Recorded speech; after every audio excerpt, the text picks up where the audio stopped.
Olá, caros alunos da nossa rede, bem-vindos para mais uma aula. Professora Stephanie Sorrah na sua telinha.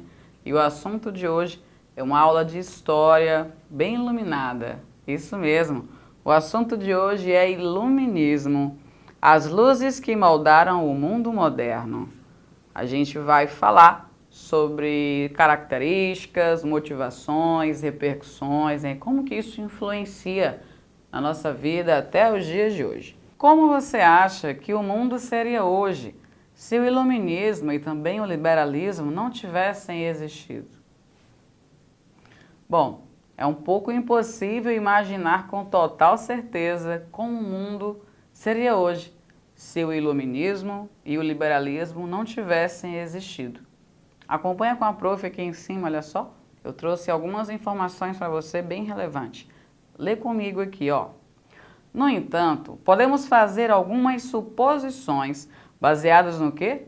Na influência profunda que esses movimentos tiveram na história. A primeira delas é a democracia, a ausência dela. Sem o iluminismo e a valorização da razão, da liberdade individual e da igualdade, é provável que o mundo seria dominado por regimes autoritários e monarquias absolutistas, né? Os reinados até hoje governariam. A democracia, como a conhecemos hoje, provavelmente nem existiria. Segundo, né, teríamos menor liberdade individual. Sem o liberalismo e a defesa da liberdade de expressão, por exemplo, de religião e de associação, as pessoas teriam menos direitos e liberdades. A censura e a repressão de ideias divergentes seriam bem mais comuns. Desigualdade social. Pessoal, sem esses princípios, né, de igualdade perante a lei que nós temos e de livre iniciativa, as sociedades seriam mais desiguais ainda. A pobreza e a marginalização social seriam mais prevalentes. Quarto tópico. Menor desenvolvimento científico. Pessoal, o iluminismo, ele valorizou a ciência e o conhecimento racional, o que impulsionou o desenvolvimento científico e tecnológico. Sem essa valorização, o progresso científico seria provavelmente mais lento e você talvez nem estaria me assistindo do outro lado da sala, pela sua televisão ou vendo algo pelo seu smartphone. Quinto, menor acesso à educação. O iluminismo também teve um papel importante nessa difusão da educação. Sem esse movimento, o acesso à educação seria provavelmente mais restrito, especialmente para mulheres e classes sociais menos favorecidas. Isso mesmo, nós mulheres conquistamos recentemente na história o direito de usar essa calça que eu estou aqui, por exemplo, dirigir o meu carro para ir para o trabalho, votar, fazer uma faculdade. Tudo isso eu fiz e faço, mas eu agradeço a milhares de mulheres, não só no Brasil, na França, Inglaterra, outros países, que fizeram movimentos, que lutaram para que nós tenhamos hoje direitos tão simples, que por muito tempo fomos hostilizadas. Predominância de uma religião. Gente, sem o iluminismo e a crítica a essa autoridade religiosa, a religião teria um papel ainda mais dominante na sociedade e na política. A liberdade de crença e de consciência seria mais limitada. Por exemplo, houve um tempo na história em que o Papa ele tinha um poder de influência sobre o rei absurdo.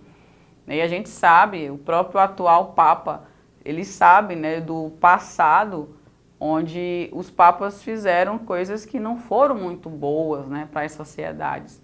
Então a gente sabe que isso não reflete o que os de hoje são ou fazem, mas infelizmente é um pedaço da história muito complicado. E sem o iluminismo, provavelmente ainda estaremos do mesmo jeito.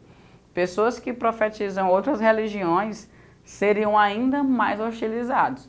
Infelizmente, a intolerância religiosa ainda é algo muito forte na nossa sociedade, mas a gente já está caminhando para a conscientização e essa desconstrução, essa pequenez da razão em relação a apenas uma superioridade religiosa. Não é assim que funciona. Todos temos o direito de profetizar a religião a qual nos achamos mais confortável, a qual crescemos ou nos familiarizamos mais. Cada um tem seu direito. Sem o iluminismo, não seria assim, seria bem pior. Menor tolerância. O iluminismo e o liberalismo promoveram valores como a tolerância e o respeito à diversidade. Sem esses valores, a intolerância e o fanatismo religioso seriam mais comuns, levando a mais conflitos e guerras. Resumindo, o iluminismo e o liberalismo foram movimentos cruciais para a construção do mundo moderno. Sem eles, o mundo seria provavelmente um lugar menos democrático, livre, igualitário, desenvolvido e bem menos tolerante. E o que foi o iluminismo, Sorrah? Vem comigo. Principais pontos. O iluminismo foi um movimento intelectual que se tornou popular no século XVIII, conhecido como século das luzes, por isso iluminismo. A gente finalmente iluminou a luz. Né? Por isso que muitas pessoas falam que a educação, ela clareia as ideias, você descobre um mundo infinito de possibilidades, enfim. Isso é muito, muito, muito marcante no iluminismo. Surgiu, né, na França e a principal característica desta corrente de pensamento foi defender o uso da razão sobre o da fé para entender e solucionar problemas. Pessoal, basicamente é assim. O iluminismo veio para explicar que um trovão, um relâmpago, é uma descarga elétrica que acontece quando as nuvens estão carregadas de água e tal. E antes, o que a gente entendia? Era tudo muito ligado à religiosidade. Falava-se, o trovão é Zeus, ou então é Deus que está jogando. Tudo era uma explicação religiosa, tudo. E a razão, o iluminismo, ele vem para desmistificar e explicar a razão científica por trás das coisas da natureza. Por falar em razão, né, eles acreditavam aí que poderiam restaurar a sociedade do antigo regime, né, que defendia o poder da razão acima da fé e da religião e buscaram entender a crítica racional em todos os campos do saber humano, todos. Em suas obras, os pensadores iluministas argumentavam contra as determinações mercantilistas e religiosas. Também foram avessos ao absolutismo e aos privilégios dados à nobreza e ao clero. Estas ideias eram consideradas polêmicas, pois afetavam a estrutura política e social do antigo regime. Fica muito marcado na história do mundo, né, a Revolução Francesa por conta disso. Tem uma passagem que eu acho muito interessante num filme que eu assisti sobre esse assunto. A Maria Antonieta, né, que era a rainha na época, desse século XVIII, XIX, eles viviam num mundo paralelo, pessoal, da realidade. O clero e a nobreza viviam numa luxúria, naquele glamour lá em Versalhes, e o povo padecendo, o povo passando dificuldade, fome, frio. E ela não sabia de nada daquilo, porque eles viviam dentro de uma bolha, que era a nobreza. E aí tem uma cena que é relatada nos livros de histórias que é muito interessante, que é ela chegando de carruagem no lugar, o povo já faminto, doente, começando a se revoltar, consegue chegar mais próximo, onde ela ia.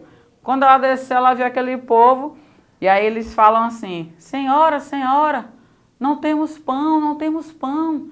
Olha a cabeça de Maria Antonieta. Como ela tinha tudo e vivia naquele glamour, naquela luxúria, ela pensou que eles estavam reclamando que não tinha pão. Aí ela falou assim, pois que comam bolo. Entenderam? Olha o universo paralelo dos caras. Pois que comam bolo, gente.